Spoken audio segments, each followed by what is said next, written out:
Good morning, John and Rebecca. How are you guys? Yeah, definitely. I'm getting my workout going. We have some fighters over here. We're going to learn how to train this morning. We'll do some in just a little bit, but we got to make sure that we give you your weather first and tell you how the weather's going to be for Desert Rage 11 coming up this weekend. Then we'll get into some grappling and some techniques that you can use. Well, I don't know if you want to use it out in the public, but if you come in here and train, you can learn that stuff.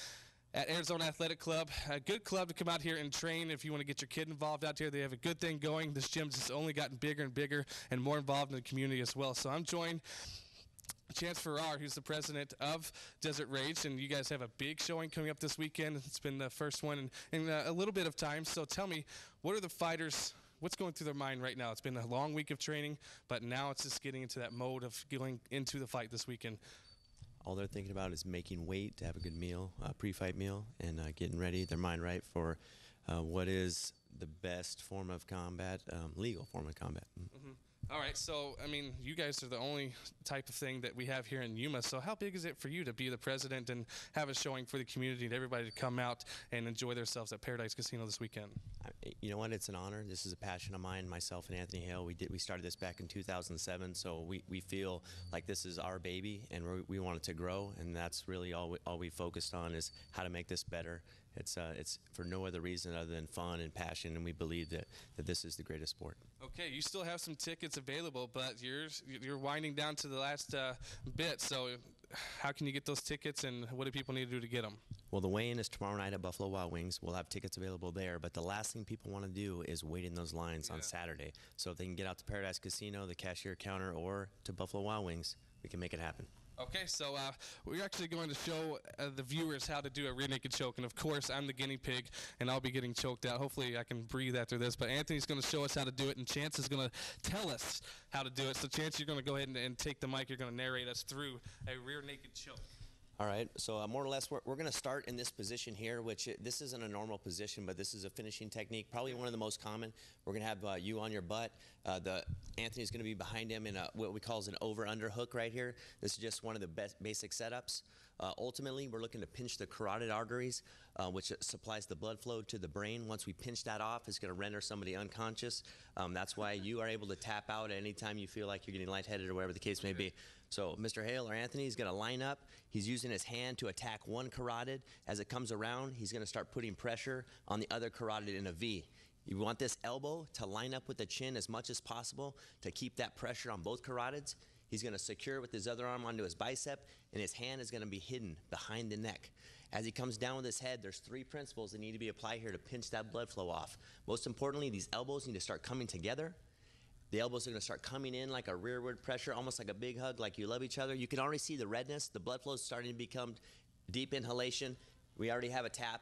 But we give that once the blood flow is cut off, probably about 1 to 2 seconds, and you will pass out. So once you feel that, it's a good move to go ahead and tap out. Good work. Yeah, and definitely, I mean, he barely did anything. That wasn't even close to how hard he could actually do it. And I was already about to pass out myself. So that just shows you the techniques and just everything they go through to get ready for fights. And we'll have more of that coming up in just a little bit more in your weather as well. But we're going to have more techniques you can use in the fighting ring as well. Back to you guys. And I'm News 11's Joey Norton out of Arizona Athletic Club training on my boxing skills, just in case I have to use them kind of like this. Sorry, man. I didn't mean to do that. Are you okay? But first, here's what's coming up on today.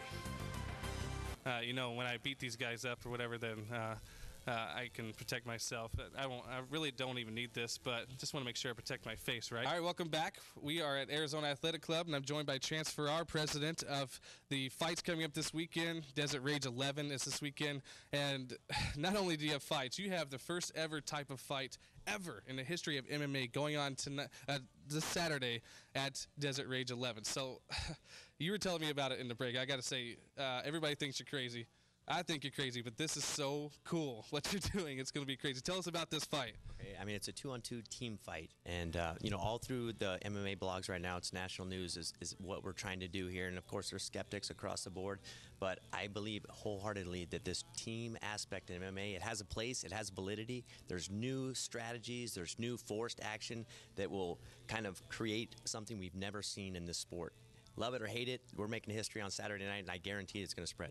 Okay, yeah, and it's already spreading. You said it's making national news, and if you're at home, you're like, okay, am I going to Desert Rage? Should I not? You know, a lot of people go there late, and they just stand in line for tickets. You can get them right now. You can go to Paradise Casino to get them. You can also go where else and get them, Chance? Well, Friday night at Buffalo Wild Wings, the weigh-in, we'll have tickets available. So you can go to Friday night. So tomorrow you can go to the weigh-ins. All the fighters will be out there. Chance will be out there himself as well. But this fight's crazy, Chance. I got to say, like, you know, it almost feels like a Hunger Games. I don't know if a lot of you, most of us have read those books. You know, you're out there, and you're fighting for yourself, but you have a buddy this time. So let's get into this aspect of this fight. So you have a 2-on-2 fight. Think about that. Usually you watch the MMA fights and it's a 1-on-1 match. This time I got to worry about this dude and I got to worry about that dude over there. And not only are they way bigger than I am, they're way bigger than my partner over here too. So I'm not very secure with our match that we got going on. But so a strategy that you two would improvise, show us on something that you would do in this match. One example of a strategy that could be utilized is basically